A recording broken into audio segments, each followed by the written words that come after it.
Pessoal, antes de começar a assistir o vídeo, por favor não deixe de dar um like, pois ajudará muito no crescimento do canal. E se por acaso gostar do conteúdo, não deixem de se inscrever e ativar o sininho para não perder os próximos vídeos. Dado o recado, vamos para o relato.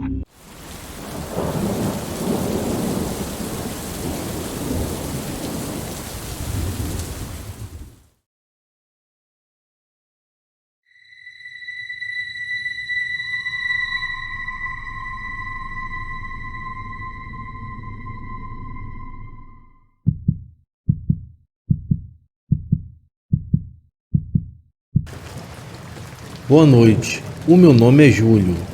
Eu tenho 32 anos e moro aqui no Alagoas.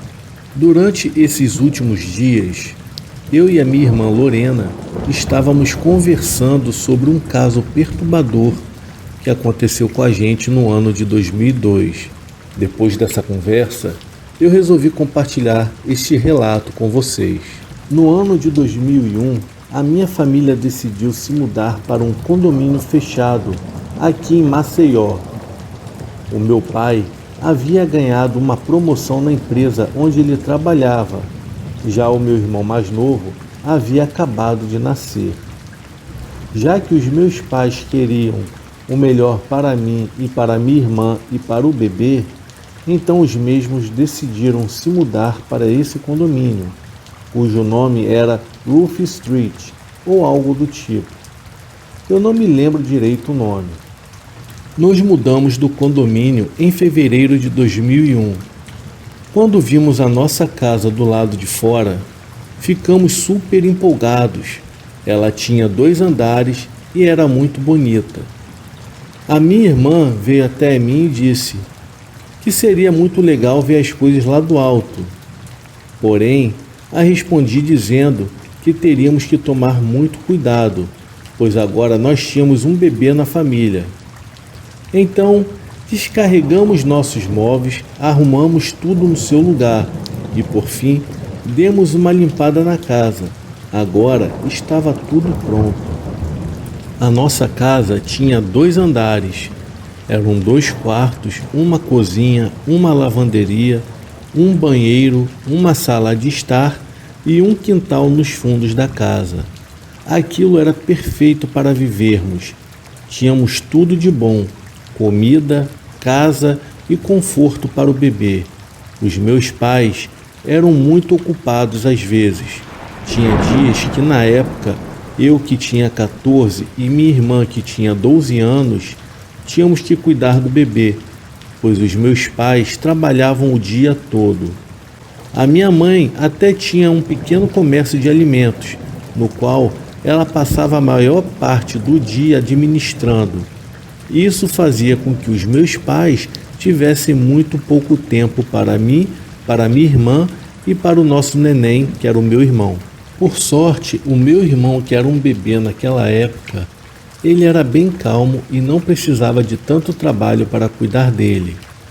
Isso facilitava bastante para mim e Lorena, pois a maior parte do dia ficávamos assistindo TV ou brincando com Paulinho, já que os meus pais chegavam sempre no final da tarde.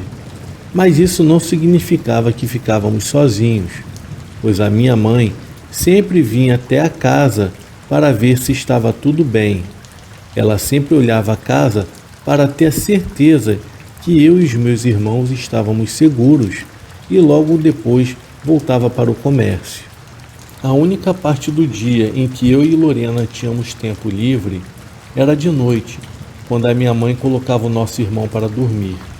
Já os meus pais dormiam logo em seguida. Assim, eu e Lorena podíamos nos divertir a sós sem ninguém para perturbar. Como os meus pais dormiam em um quarto, eu, Lorena e o Paulinho dormíamos em outro, então podíamos conversar de tudo. Mas o Paulinho ficava no berço perto da cama, onde eu e Lorena dormíamos. Todas as noites, eu e a minha irmã conversávamos deitados na cama, olhando para o teto. Eu falava tudo o que eu queria ser quando crescer, assim como a Lorena, que também falava o que ela gostaria de ser quando fosse ficar mais velha. Esse era o momento do dia em que eu mais aguardava, pois nele eu podia contar tudo o que eu pensava para ela e às vezes a gente ia até escondido para o quintal brincar por lá, para ver a rua do condomínio vazia e sem uma única alma viva. Às vezes isso nos deixava até assustados. Tinha vezes que assistíamos filmes no nosso quarto, mas sem fazer nenhum barulho.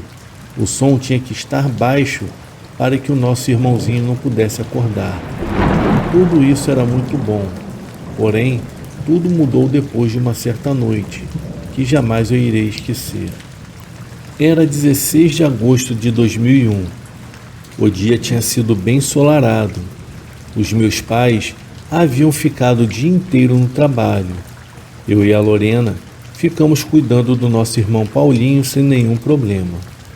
Ao entardecer, os meus pais finalmente voltaram do trabalho. A minha mãe fez o jantar naquela noite. Eu e a minha família conversamos bastante, pois o meu pai perguntava para mim como havia sido o dia. Porém, era sempre a Lorena que respondia, pois ela sempre me cortava quando eu ia falar alguma coisa. Isso era brincadeira da parte dela. A minha mãe disse que o dia dela havia sido muito corrido no comércio. Já o meu pai falou que estava tudo bem na empresa. Os minutos se passaram até terminarmos de comer. A minha mãe fez mingau para o meu irmãozinho mamar. Enquanto ela ficava com ele no colo e dava de mamar para ele, o meu pai trancou a casa e colocou a chave em cima de uma cômoda, perto da porta de entrada. Então, a minha mãe finalmente fez o bebê dormir.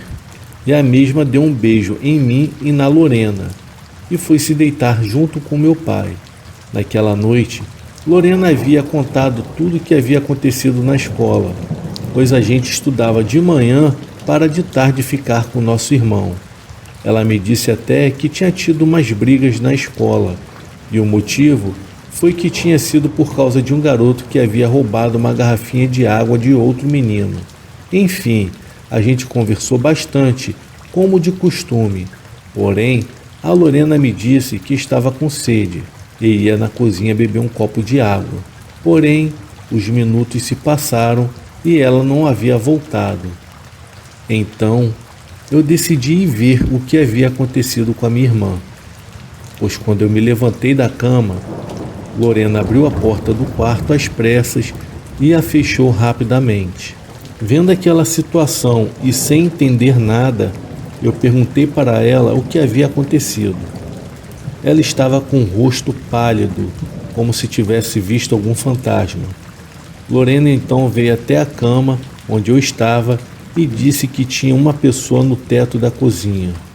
E no momento que ela viu essa pessoa no teto, ela congelou e por isso demorou a retornar para o nosso quarto. Eu fiquei bem assustado com o que ela me disse. Eu falei então para ela ficar no quarto, que eu iria dar uma olhada rápida para ver se tinha alguma coisa ali na cozinha. A mesma me disse para eu não ver, mas mesmo assim, fui bem devagar até chegar bem próximo da cozinha. E para minha infelicidade, realmente havia uma pessoa no teto da cozinha. Aquilo era a pior visão que um ser humano podia ter. Aquela cena era perturbadora. Quando eu cheguei na cozinha, lá estava aquilo no teto.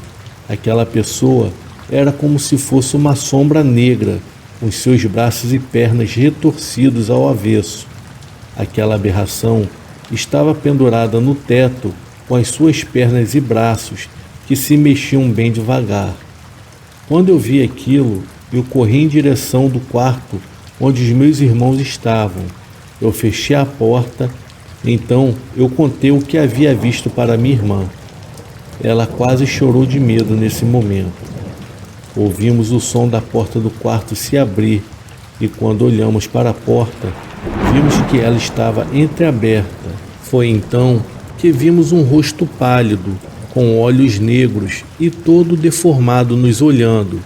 No mesmo instante que vimos aquilo, eu e a minha irmã demos um berro de medo. que fez com que aquela coisa se afastasse da porta e que sumisse em meia escuridão. Os meus pais vieram correndo para ver o que havia acontecido.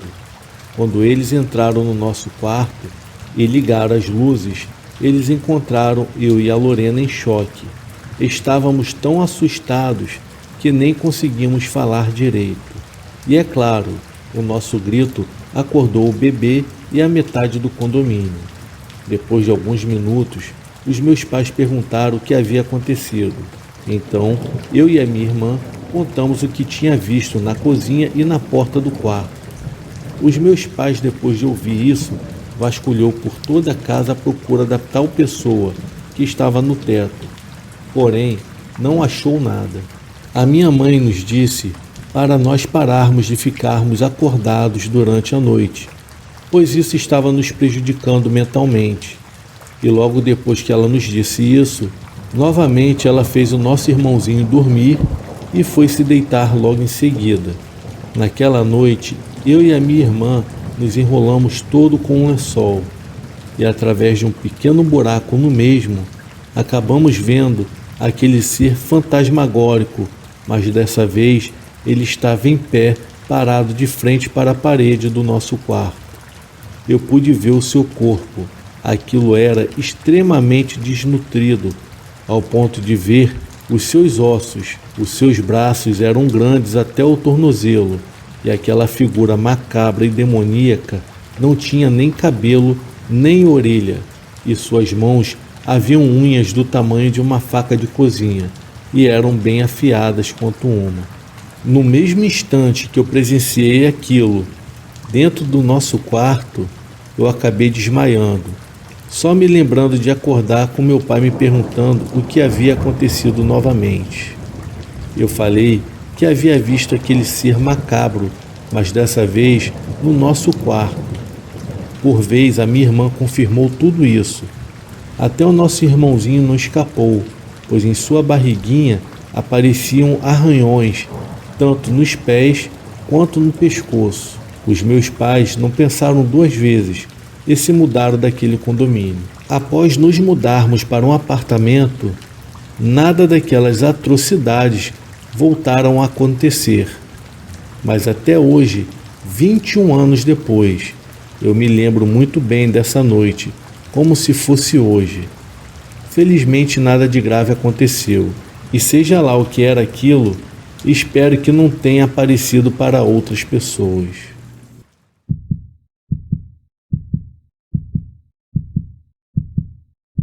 Boa noite, o meu nome é Cássio. Atualmente eu tenho 61 anos de idade. Eu nasci em Fortaleza.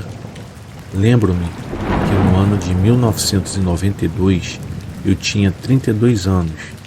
Eu estava desempregado e com um filho de 12 anos. A minha esposa lavava roupa para fora. O dinheiro que ela fazia mal dava para comermos.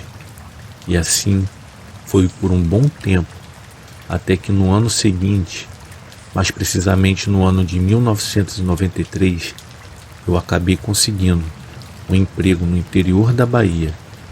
Este emprego era em um sítio de um amigo do meu amigo. O trabalho seria para eu fazer basicamente de tudo um pouco.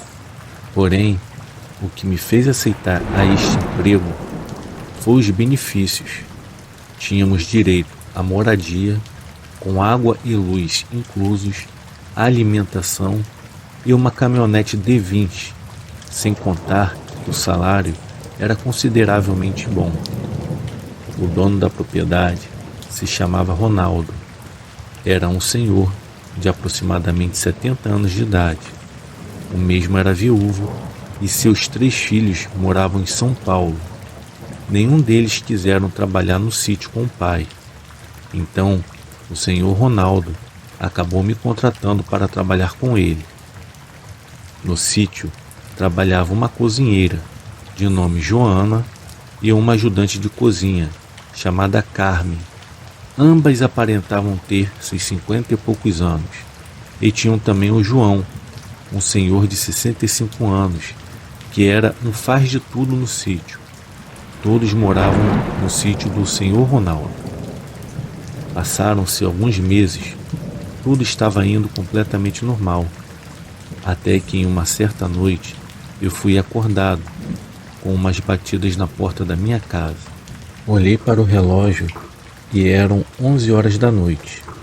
Achei estranho, pois todos tinham o costume de dormir cedo, porém acabei me levantando da cama para atender a porta. A minha esposa estava apreensiva, pois nós não tínhamos o costume de receber visitas naquela hora da noite. Quando eu abri a porta, me deparei com o dono do sítio, junto ao seu João. Ambos estavam com os semblantes fechados. Foi quando eu os perguntei o que havia acontecido. O dono do sítio me pediu para eu os acompanhar, pois eles estavam precisando de ajuda para consertar uma cerca que estava danificada. Eu os questionei o porquê de arrumar a cerca àquela hora da noite, já que era tarde, e se nós não podíamos consertar na parte da manhã. Porém, o senhor Ronaldo queria mesmo era arrumar naquele exato momento. Fiquei chateado com o pedido, porém me despedi da minha esposa e fui ver a tal cerca com eles. Percebi que ambos estavam armados e que tudo aquilo era bem esquisito. No caminho, eu vi um rastro de animais mortos, como galinhas e porcos, e algumas cabeças de gado. Eu fiquei surpreso com tudo aquilo que eu acabava de presenciar e perguntei ao senhor Ronaldo e ao senhor João o que havia de fato acontecido ali. Foi então que ambos me contaram que eles têm um problema sério e antigo com uma certa fera, que em algumas vezes durante um ano, esta mesma fera entra dentro do sítio para fazer estas atrocidades, destruindo cercas e matando os animais. Foi quando no meio da conversa o João gritou: "Olha ele ali!"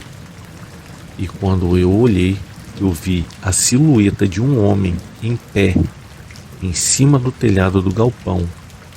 Aquele homem deveria ter uns 2 metros de altura. Ele era bem alto. Foi quando João, junto ao senhor Ronaldo, dispararam tiros na direção do mesmo, que pulou do galpão, que tinha mais de 4 metros de altura, e fugiu. Eu fiquei bem confuso com tudo aquilo. Após todo o ocorrido, eu os indaguei, pois eu queria saber o que de fato estava acontecendo ali, e que, segundo eles, aquilo era um lobisomem. Eu comecei a rir, pois para mim, histórias de lobisomem era tudo conversa fiada, pois eu nunca acreditei na hipótese de que pudesse existir algum. Tanto o João quanto o Ronaldo ficaram bem irritados com a minha descrença e principalmente com a minha risada, pois na verdade eu estava convicto que aquele homem no telhado era alguém que por algum motivo queria dar prejuízo ao senhor Ronaldo. No dia seguinte eu contei para minha esposa o ocorrido e a mesma achou tudo muito estranho, porém não acreditou na história do lobisomem e acabamos rindo com tudo aquilo. Passaram-se alguns dias do ocorrido. Eu me lembro que eu estava na casa do senhor Ronaldo e fui para a cozinha para pegar um pouco de café, pois eu ia acender um cigarro. E lá estavam a cozinheira Joana com a sua ajudante de cozinha Carmen. Ambas estavam preparando almoço. Foi quando a Carmen me indagou de algo que me deixou confuso instantaneamente. Ela me perguntou se eu já tinha ouvido falar do Márcio, um rapaz que morou no sítio, na mesma casa na qual eu estava morando atualmente com a minha família. Eu respondi que não, que em nenhum momento eu tinha ouvido falar do Márcio. Foi quando ambas as mulheres se olharam com uma cara do tipo: conta ou não conta? Eu logo as indaguei. O que é que vocês têm para me falar? Me conta logo. Quem é Márcio? Elas não quiseram me contar de imediato. Só depois de muita insistência da minha parte que elas acabaram me contando e me pediram segredo, pois se o Ronaldo soubesse o que elas me contaram do caso Márcio, com certeza elas poderiam perder os seus empregos. Eu falei que o segredo morreria comigo. Elas me contaram que o Márcio morava na minha casa atual. O Márcio era um homem de 40 anos. O mesmo não tinha família. Ele estava aqui no sítio pelo menos por 10 anos. Sendo que em uma vez o Márcio tinha nos contado que havia uma fera nas redondezas do sítio e que por 2 vezes ele havia acordado com os uivos ao lado de fora de sua casa. E segundo ele, a fera era um lobisomem. Lógico que ninguém acreditou nele. Achamos que ele estava delirando. O próprio Ronaldo viu de tudo aquilo na época. Porém o Márcio falou para termos cuidado, pois aquilo que ele havia visto era sim um lobisomem. Com o passar do tempo, Márcio começou a andar armado, pois ele temia que aquela criatura pudesse tentar algo contra a vida dele ou contra a vida de alguém do sítio. Aquilo tudo começou a nos dar a ideia de que o Márcio estava ficando doido. Foi quando, em uma madrugada, ouvimos barulhos de tiro vindo do sítio, vindo da direção da casa do Márcio. Esta mesma casa na qual você mora com a sua família hoje, Cássio. Segundo elas, esta madrugada foi sinistra demais. Foi quando o senhor Ronaldo junto ao senhor João correram armados para a casa do Márcio, que ao chegarem lá, viu a casa do mesmo completamente revirada. Haviam marcas de briga pelo local, porém o Márcio nunca mais foi visto. A polícia chegou ao local no dia seguinte, porém descartaram o homicídio, pois o corpo do Márcio nunca foi encontrado. Foi muito sinistro, e a partir deste dia, Ronaldo e João começaram a andar armados até durante o dia. Foi por isso que você foi contratado, Cássio. Foi para ficar no lugar do Márcio. E elas completaram. É por isso que os filhos do Ronaldo não moram com ele há anos. Confesso que aquilo me deixou muito assustado. Após aquela conversa, o meu dia acabou, pois eu fiquei pensativo durante toda a minha jornada de trabalho no sítio. Chegando em casa, eu conversei com a minha esposa sobre o passado sombrio do sítio. A minha esposa automaticamente ficou estarrecida ao saber do acontecido sombrio.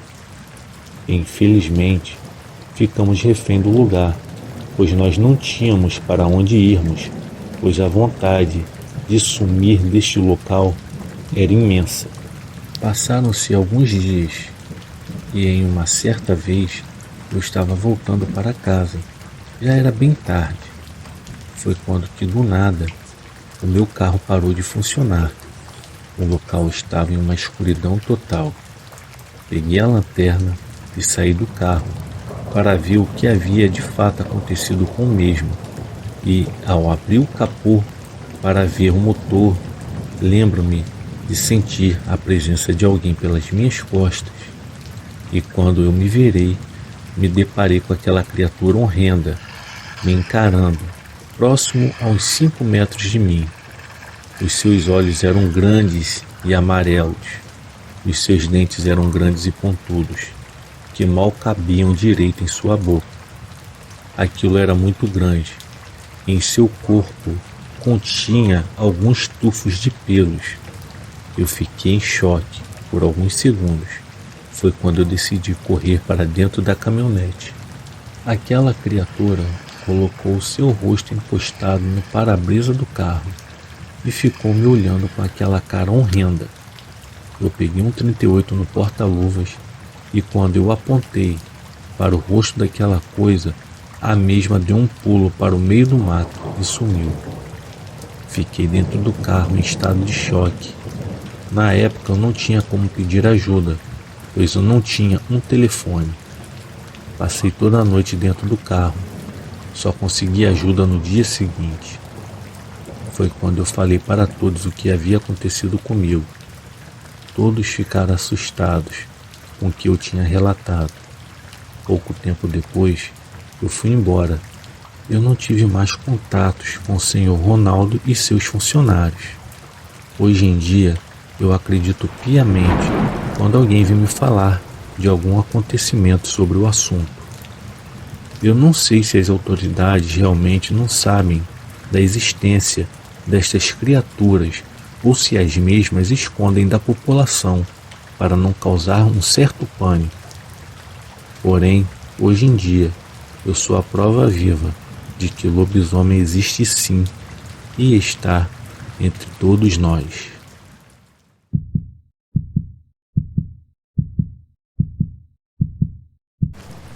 Boa noite, meu nome é Bonifácio, tenho 45 anos, sou casado e pai de 3 filhos. Sou policial há pelo menos 20 anos. Em 2013, eu tirava serviço em uma cidadezinha no interior do Ceará, há pelo menos um ano. E foi lá que a minha vida mudou para sempre. O meu trabalho eu considerava o melhor do mundo, pois nos meus plantões praticamente não havia ocorrência. E quando havia alguma, era sempre a mesma coisa: colocar bebuns para casa, que ficavam perambulando pela noite, fazendo algum tipo de algazarra pela rua, prejudicando assim a paz de alguns moradores. Sem contar que a equipe no qual eu trabalhava era como uma família para mim, e na cidade eu era bem conhecido pela população, que não passava de 5.000 habitantes. A cidade, após as 7 horas da noite, ficava completamente fechada. A maioria dos habitantes tinha o costume de dormir com as galinhas de tão cedo. A cidade ficava com um ar fantasmagórico, sem contar que haviam casas abandonadas, que estavam caindo aos pedaços e que ajudavam ainda mais com o ar de algo tenebroso no local. Certa vez em meu plantão, fui fazer uma ronda com a viatura. Estava eu e o meu parceiro, o seu nome era Gabriel.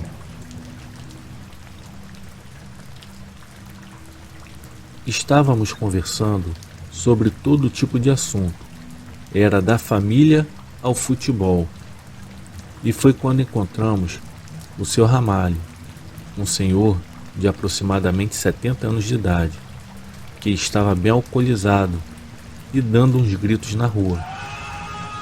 Paramos o carro e fomos tentar convencê-lo de entrar na viatura da polícia com a gente e assim levá-lo de volta para casa.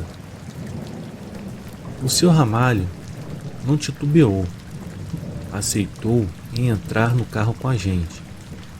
Eu achei bem estranho, para ser sincero, pois o seu Ramalho sempre torna as coisas mais difíceis quando se está bêbado. Inclusive teve uma vez que o deixamos dormir na cela, pois o coroa estava muito fora de si, querendo até nos agredir. O seu Ramalho é um senhor que vive sozinho. Ele perdeu a mulher por câncer alguns anos atrás e os seus filhos foram viver na cidade grande. Então o seu Ramalho se entregou de vez à bebida, que muitas das vezes, após se embriagar em casa por ser sozinho, acaba indo para a rua e muitas das vezes vai fazendo algazarra, assim atrapalhando a paz de muitos moradores. Então ele começou a nos falar que já viu por umas 3 vezes a Ângela atravessando a rua, correndo e indo para a casa dela.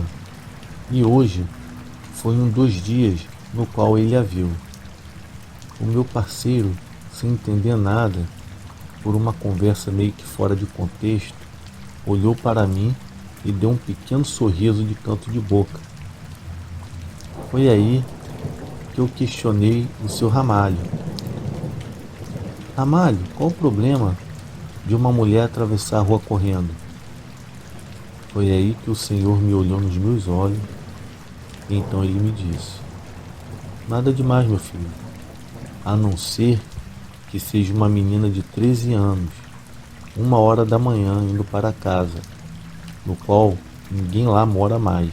Em seguida, o Ramalho nos perguntou: vocês sabem o porquê que ninguém mora mais lá naquela casa? Eu e o Gabriel olhamos um para a cara do outro e quase que de imediato respondemos ao Ramalho: não sabemos, senhor. Foi então que o seu Ramalho nos disse: é simplesmente aquela menina, ela é morta há 60 anos. Como assim? Eu indaguei. O Gabriel logo falou que não era para eu dar a ideia, pois o coroa estava bêbado. O seu Ramalho logo continuou a dizer que ele era amigo dela quando eles eram crianças.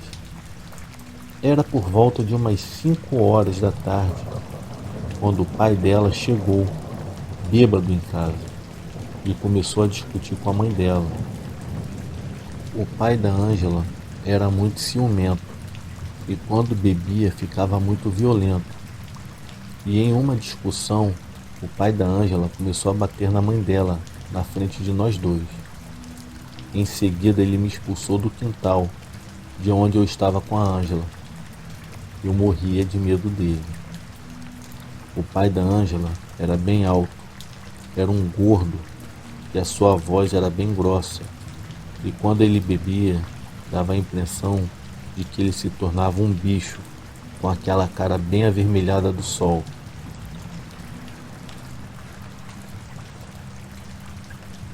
Assim que eu saí da casa, eu ouvi o choro da Ângela, que em seguida veio o som de tiros de espingarda. O desgraçado matou a esposa e a filha, e em seguida se matou. Que loucura que foi aquela cidade na época. A cidade tinha aproximadamente uns 20.000 moradores, bem diferente do que é hoje, pois a cidade tinha uma fábrica que empregava muita gente, e na hora do acontecido foi justamente na hora do final do batente, e foi assim que a nossa rua ficou entupida de curiosos, que foi querer ver toda aquela desgraça. Eu voltei correndo para ver a minha amiga Ângela, e a visão que eu tive foi a pior da minha vida, pois eles estavam todos destroçados pelos tiros de espingarda. A Ângela ficou com seu corpo quase partido ao meio. O pai dela estava com os restos de seus miolos da cabeça colado no teto, e a mãe dela estava com o corpo completamente dilacerado. Foi terrível. O carro ficou em um silêncio. Quando estávamos chegando na casa do seu Ramalho, ele olhou para a gente e falou: eu não só vejo a Ângela, como também eu vejo a sua mãe. Confesso que eu fiquei bem espantado. E o Gabriel ficou em silêncio. Meses se passaram desse dia. Na verdade, eu havia até me esquecido dessa tal conversa. Estava eu em mais um plantão, era por volta de 2h da madrugada, e nesse dia estava chovendo muito, e o frio estava de lascar. Eu estava fazendo uma ronda pela cidade. Foi quando o sargento me passou um rádio, me informando que ele havia recebido umas 3 reclamações de um morador que, segundo ele, estava tendo uma briga entre dois bêbados e que estava tirando a paz dele e da esposa, pois os mesmos estavam com uma filha recém-nascida. E aquela baderna estava trazendo um grande desconforto. Foi então que o sargento me pediu para dar uma conferida naquela situação.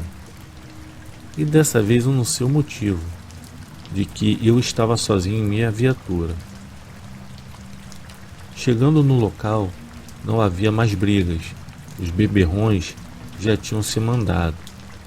Foi quando eu decidi fazer mais uma ronda. Foi quando eu decidi retornar para a delegacia. No percurso, eu levei um susto, pois havia uma criança em pé no meio da rua, segurando um urso em uma de suas mãos. Joguei o farol alto na direção dela, que surpreendentemente ela correu e atravessou a rua. Cantei pneu com o carro e fui atrás.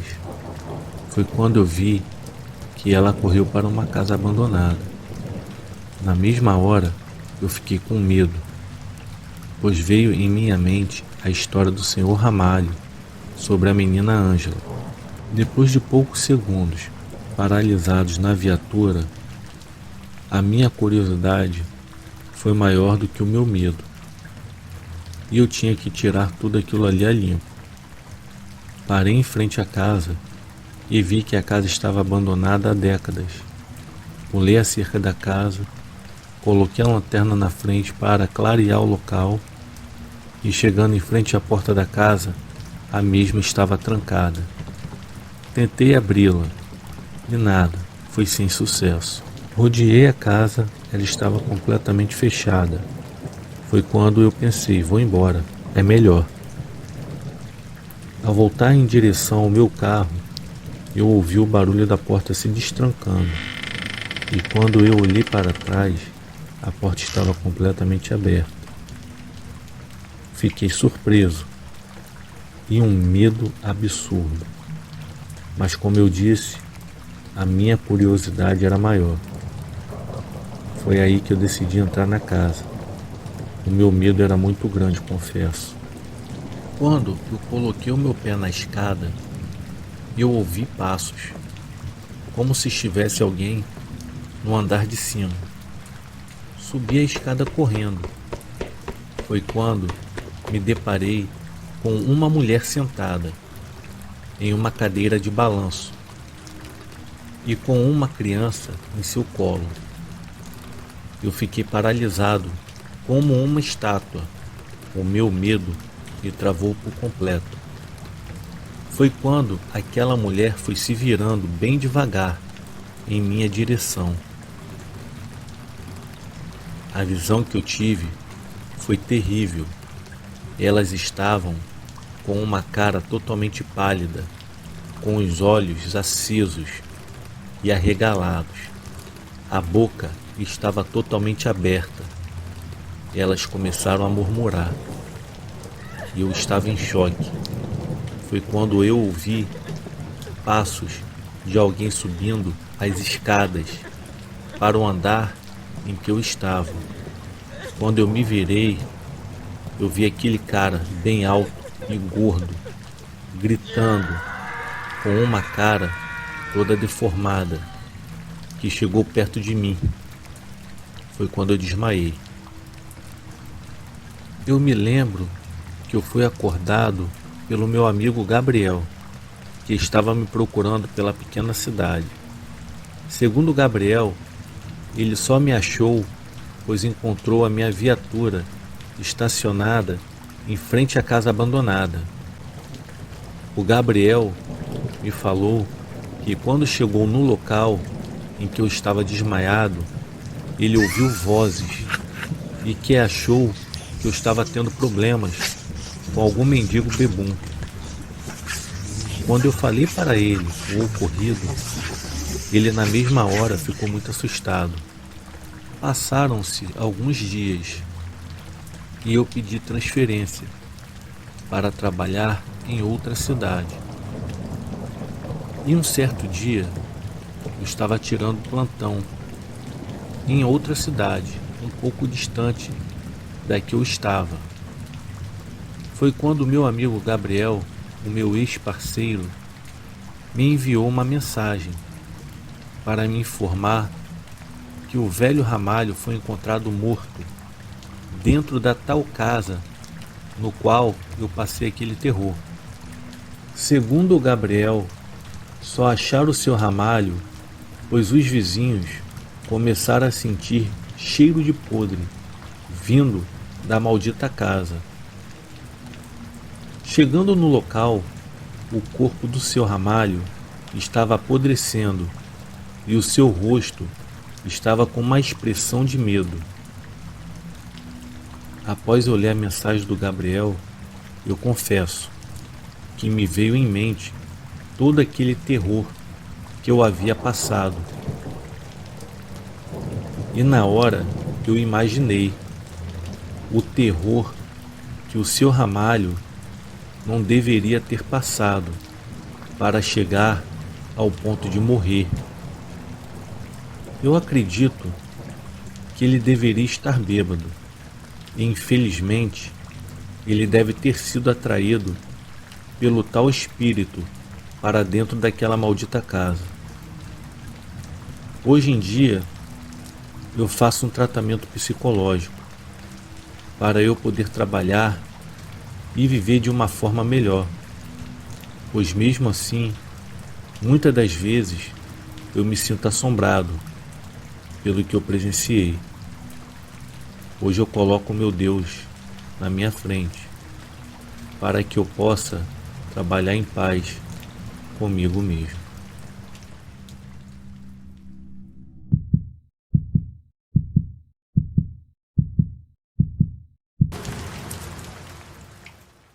Boa noite, o meu nome é Tiago, eu tenho 31 anos de idade e essa história que eu irei contar aconteceu comigo há 13 anos atrás. Quando você está em silêncio, já percebeu que às vezes a sua casa começa a fazer barulhos? São pequenos ruídos que em um primeiro momento podem parecer insignificantes, mas não são. As casas possuem vida, possuem sentimentos. Elas até respiram. Nunca ouviu? Basta ficar em silêncio e você irá escutar. Nessa época, eu era funcionário da prefeitura e fui chamado para avaliar uma casa que ficava na rua 13 da minha cidade. Eu tinha que checar as condições e ver o que precisava ser feito para mantê-la em pé. Essa casa iria completar 100 anos de idade e havia sido tombada. Como patrimônio histórico, uma reforma então teria que ser feita para conservá-la com a mesma fachada de 100 anos atrás. Chegando na casa, eu havia percebido que ela estava em péssimas condições de uso e uma pintura completa precisaria ser feita, pois a mesma estava toda embolorada por dentro. Parte das paredes móveis e o chão eram feitos de madeira. Apesar de serem de ótima qualidade, não foram feitos para durar 100 anos. E o chão da sala estava cheio de buracos. Dava para ver o porão e estava muito perigoso. O quarto que ficava no final de um corredor era o único que estava em bom estado. Como parte da avaliação, era também testar condições elétricas e encanamento, entre outras coisas. Eu achei melhor fazer isso à noite, pois precisava terminar o serviço o mais rápido possível. Foi a pior decisão que eu tomei na minha vida. Por volta das 11 horas da noite, já estava terminando o meu trabalho e quase pronto para voltar para minha casa. Eu estava tão cansado. Foram quase 12 horas trabalhando naquela casa horrível. Eu não estava aguentando nem parar em pé. Então, decidi sentar no sofá para descansar um pouco. Eu simplesmente apaguei. E acordei algum tempo depois, com um barulho muito forte, como se alguém tivesse dado um soco na porta.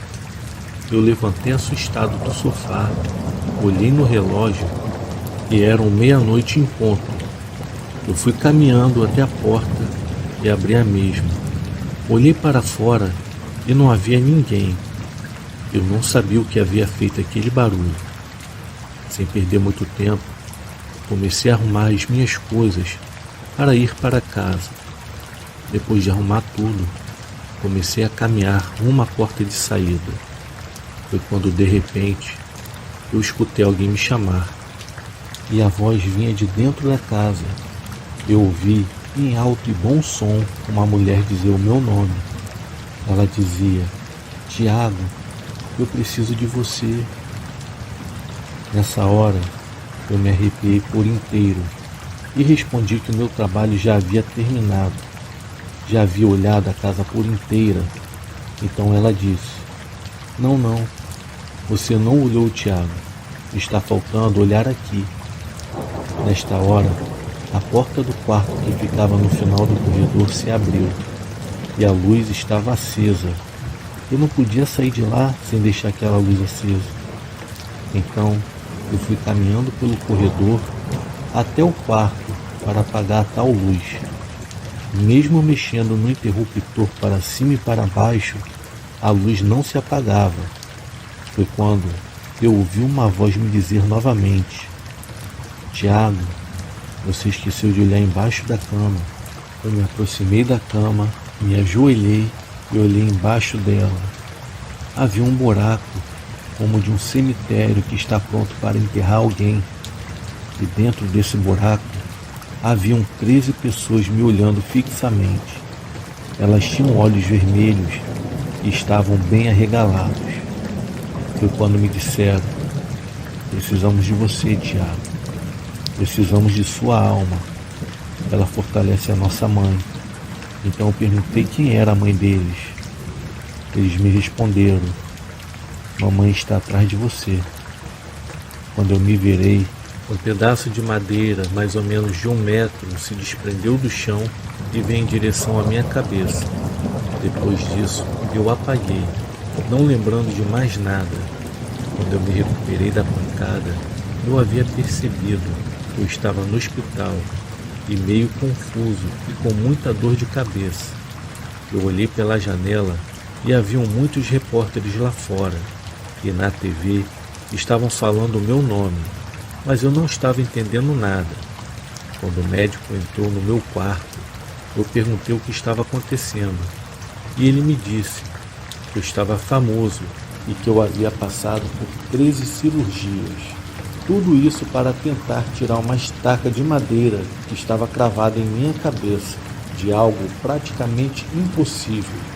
Existem poucos casos registrados como o meu, e nessa hora eu havia me lembrado da casa, do barulho e das vozes daquelas pessoas que estavam embaixo da cama e do pedaço de madeira. Aquela casa estava viva e queria a minha alma, mas não conseguiu. Pobre das pessoas que morreram engolidas por aquele lugar. Já se passaram uns 13 anos e ainda ouço a voz daquela mulher quase todas as noites. Ela me ameaça, dizendo que ainda vai conseguir me matar. Mas você deve estar se perguntando o porquê disso, sendo que eu saí daquela casa com vida. O médico me disse que não foi possível remover toda a madeira da minha cabeça, pois um pedaço de 1,3 centímetros ainda continua aqui dentro do meu crânio. E se ele for removido, eu morrerei na hora. Eu saí daquela casa, mas ela não saiu de mim.